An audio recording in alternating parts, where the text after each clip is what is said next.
वैसे तो उनके अपने घर में ही 2 वक्त का खाना पूरा नहीं पड़ता, लेकिन फिर भी श्याम हर रोज किसी न किसी नए मेहमान को दोपहर के खाने पर घर ले आता है। एक दिन राधा कहती है, ये क्या है जी, जब आपको पता है कि हमारे पास अपना पेट भरने तक का खाना पूरा नहीं होता, फिर क्यों रोज किसी न किसी नए मेहमान को घर लेकर आ जाते हो? ऐसे तो जिंदगी जीना मुश्किल हो जाएगा। मेहमानों को खिलाना पुण्य का काम होता है, इससे भगवान खुश होते हैं। तुम क्यों उसके बीच में आकर पाप की भागीदारी बन रही हो? दोबारा मेरे सामने ऐसी बात मत करना, समझी? इसी तरह राधा बहुत बार श्याम को समझाने की कोशिश करती है, पर वो हर बार एक ही बात बोलकर उसे चुप करा देता है। इन्हें समझाना तो बेकार है। मुझे ही कोई ऐसी तरकीब सोचनी होगी जिससे मेहमान अपने आप ही यहां आना बंद कर दे। राधा तरकीब सोचने में लग जाती है और इसी तरह कुछ दिन बीत जाते हैं। एक सुबह श्याम बिना कुछ बताए जल्दी घर से निकल जाता है और राधा अपने काम में लग जाती है। कुछ घंटों बाद श्याम अपने एक दोस्त के साथ घर वापस आता है। सुनो राधा, आज दोपहर के लिए 3 मेहमानों का खाना बनाकर रखना, और याद रखना उनकी खातिर में कोई कमी ना हो। श्याम की बात पर राधा हैरानी से उसकी तरफ देखने लगती है, लेकिन दोस्त के साथ होने की वजह से कुछ बोल नहीं पाती।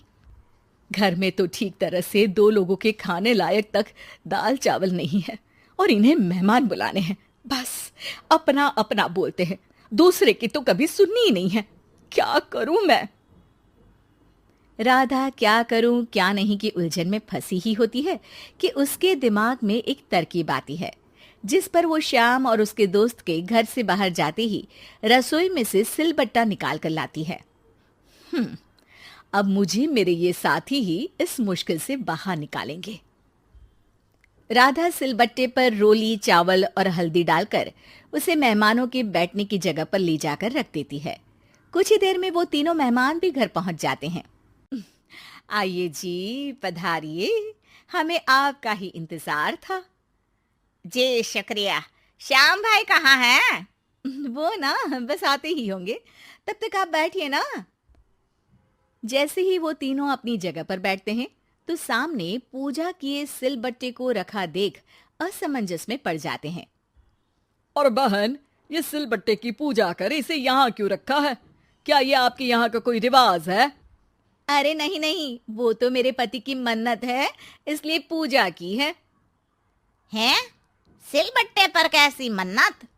मेरे पति ने मन्नत ली है कि वो अपने मेहमानों को खाना परोसने से पहले इस सिलबट्टे से 3 बार उनके सिर पर मारेंगे।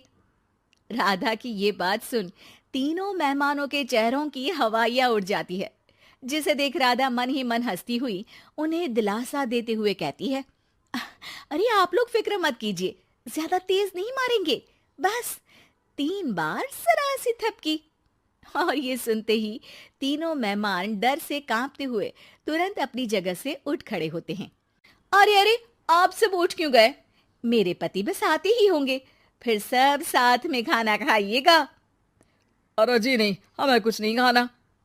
ये कहकर तीनों मेहमान बिना एक पल की और देरी किए घर से बाहर भाग जाते हैं, जिन्हें जाते हुए घर के अंदर आता श्याम देख लेता है। अरे वाह राधा, उन तीनों मेहमानों ने तो बड़ी जल्दी खाना खा लिया। नहीं ना, बिना खाए ही चले गए। अरे वो क्यों? क्योंकि वो खाने से पहले मुझसे ये सिलबट्टा मांग रहे थे, तो मैंने बोल दिया कि मेरी माँ ने दिया है, मैं नहीं दे सकती। बस फिर वैसे ही चले गए। राधा की बात सुन श्याम गुस्से से लाल होकर उस पर चिल्लाने लगता है। तुम पागल हो क्या? मेहमान को नाराज कर दिया। मेहमान जो मांगे उन्हें वो देना हमारा फर्ज है। इतनी सी बात तुम्हें कब समझ में आएगी? मैं अभी उन्हें ये सिलबट्टा देकर वापस घर में ले आता हूं, तुम खाना तैयार रखना। अब श्याम सिलबट्टा उठाए घर से बाहर निकल जाता है और मेहमानों को ढूंढना शुरू कर देता है, जो उसे पास में ही एक पेड़ के नीचे बैठे दिखते हैं। श्याम उनके पास पहुंचने ही वाला होता है कि वो उसे सिलबट्टे के साथ आता देख दोबारा भागना शुरू कर देते हैं, जिस पर श्याम भी उनके पीछे भागने लगता है। अरे रुको, मैं आप लोगों को ये देना चाहता हूं। अरे आप लोग रुको तो सही। अरे भाई, ये तो हाथ धोकर पीछे पड़ गया है। अरे जुबान कम और पैर तेज चलाओ। वो तीनों पिटाई के डर से और ज्यादा तेज भागने लगते हैं। इसी तरह तीनों मेहमान आगे आगे और श्याम सिलबट्टे के साथ उनके पीछे पीछे पूरे गांव में घूमते हैं, जिससे धीरे धीरे गांव में ये खबर फैल जाती है कि श्याम दयालु और उदार इंसान तो है, लेकिन अब से वो किसी की भी मेहमान नवाजी से पहले सिलबट्टे से 3 बार उसके सिर पर मारेगा, जिसके प्रभाव से अब लोग उसके घर खाने पर आना बंद कर देते हैं। मैं तो उन्हें सिलबट्टा देने जा रहा था और लोगों को लगा कि मैं मार रहा हूं। कितना बड़ा बेवकूफ हूं। अब मेरी ही वजह से कोई यहां खाने पर आने के लिए तैयार नहीं है। इस तरह राधा अपनी होशियारी और सिलबट्टे की मदद से श्याम के मेहमानों वाली आदत से छुटकारा भी पा लेती है और घर की शांति भी भंग नहीं होती। जरूरी नहीं कि हर जंग हथियार से ही लड़ी जाए। कुछ के लिए सिर्फ दिमागी चाल ही काफी होती है, और अगर शांति के साथ अच्छे से दिमाग लगाकर सोचा जाए तो मुश्किल से मुश्किल समस्या का समाधान मिल ही जाता है।